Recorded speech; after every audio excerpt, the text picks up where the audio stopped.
Bonjour à toutes et à tous, bienvenue dans la Minute Éduc. Alors la Minute Éduc, ce sont des petites capsules vidéo qui vous permettent de découvrir des concepts, des outils ou des conseils éducatifs à l'égard des parents, à l'égard des professionnels, mais aussi de toute personne intervenant auprès des enfants et des adolescents.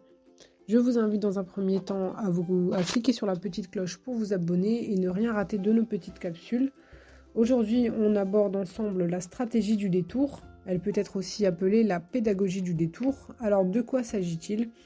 Vous savez, dans notre quotidien avec les jeunes, notamment avec les adolescents, on peut rencontrer des difficultés à entrer en relation, à créer du lien avec les jeunes, qui sont en général méfiants à l'égard des adultes et qui ne sont pas réceptifs quand les professionnels ou les adultes essayent d'entrer en relation avec eux.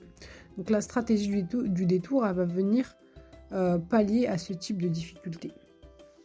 C'est une stratégie qui consiste à s'intéresser à ce qui intéresse le jeune ou l'enfant.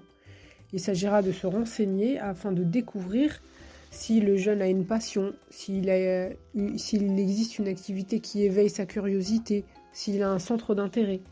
Parce que ce centre d'intérêt va être le support pour appliquer la stratégie du détour. De cette manière, on va mettre au travail le jeune sans qu'il ait l'impression de travailler. En d'autres termes, avec cette stratégie du détour, on va faciliter la parole du jeune, en ce sens qu'il va dire des choses de lui sans en avoir conscience. Il va parler de lui-même sans avoir l'impression ou la conscience de se confier.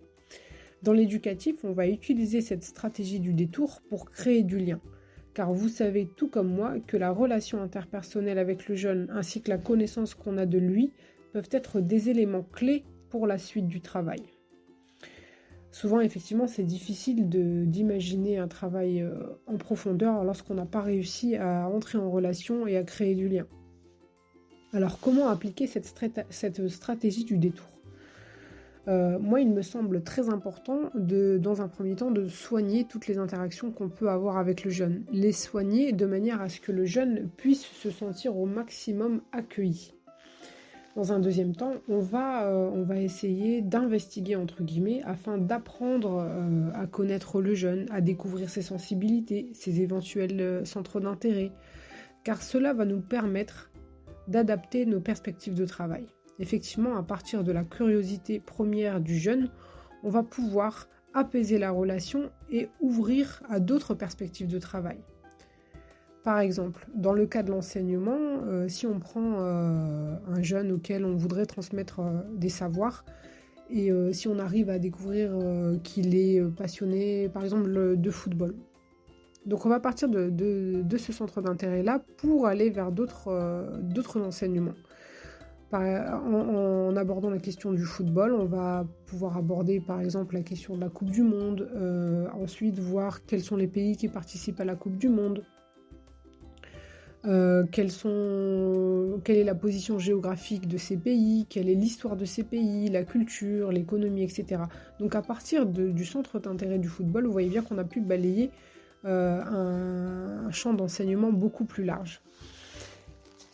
Et avec la stratégie du détour, qui est centrée sur le jeune lui-même, on va pouvoir, dans le cadre d'un accompagnement éducatif, avoir des échanges autour de ce centre d'intérêt, donc entre le jeune et l'éducateur par exemple, avoir des échanges autour de ce centre d'intérêt qui vont permettre de créer, de tisser un lien, une relation éducative. Et cette relation éducative va permettre ensuite de faciliter certaines choses comme le fait de poser un cadre, de poser une limite, ou tout simplement d'aborder des questions plus sensibles, plus particulières, plus précises et plus intimes. Effectivement, il est difficile de pouvoir aborder par exemple des questions d'addiction ou essayer de parler d'une relation qu'un jeune peut avoir avec son père si on n'a pas en amont travaillé la question de la relation éducative et du tissage du lien. La stratégie du détour, selon le psychiatre Jean-Pierre Klein, permet de contourner les résistances au changement, car aborder le problème de manière directe risquerait de renforcer la résistance, voire de sadiser le trouble, entre guillemets. Donc voilà, c'était donc une petite vidéo sur cette stratégie du détour qui peut être vraiment très facilitante en termes de création du lien avec les enfants et les adolescents. Donc je vous invite à essayer de l'appliquer et puis de mettre un petit commentaire pour savoir comment vous avez vécu la chose. Voilà, merci infiniment et on se donne rendez-vous pour la prochaine vidéo.